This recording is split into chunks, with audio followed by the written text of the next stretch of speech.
I can tell you what I think happens with ayahuasca. Now, I have never taken ayahuasca, and I'm not going to.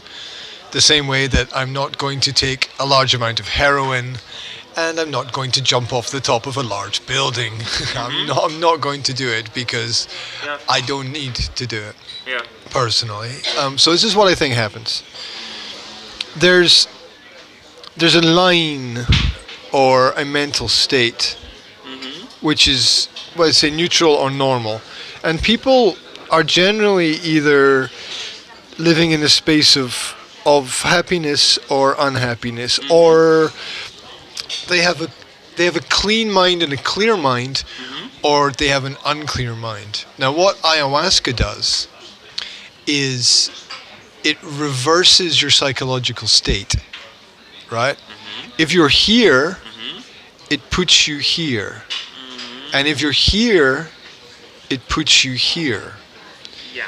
This is why a lot of people think that it's cleaning and cleansing. A lot of people think that it helps them, it clears their mind. But all it does is, if they're doing things that are unclear, it shows them clarity. But if your mind is already clear,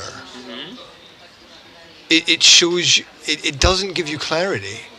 It gives you confusion and mist and fog. I agree. Like, to a certain level, I mean, obviously when you take too much of a drug, it's always bad. It doesn't matter which drug it is, it's always bad.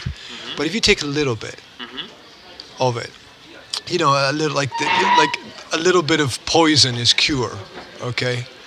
Yed. Yes. Okay, so a little bit of the poison is the cure, Yeah. right? Yeah.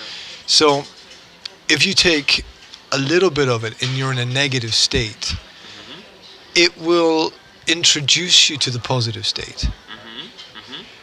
But if you're already healthy and you take it, it won't do anything positive for you at all, because there's nowhere to go, because it's reversing the psychological state, or sometimes the physical state as well. But it's usually all about the mind. So people who have a lot of problems like to take ayahuasca because they think it's going to show them some answer to something. They think they're going to find an answer there. Yeah, and they want to do it because they're searching for the external stimulus to help them find the answer. But you know, the sad fact, the real truth is that you don't really need the external stimulus. You can find the answer without it, right? Because it will just, maybe it will tell you what you need to do, but you don't need that to tell you what to do. You kind of instinctively know it already. Yeah. You know, it can. The two great motivators are you're motivated out of love, or you're motivated out of fear, and maybe it'll show you something so scary, so frightening, that you will change. Yeah. I mean, the chances of it showing you something so wonderful and so positive, it doesn't. You know, what would be the point, right? Promises, right? Promises. When people you don't know, who you meet for a short period of time, make promises about your entire life, they're probably not true. I mean, that's logical, right?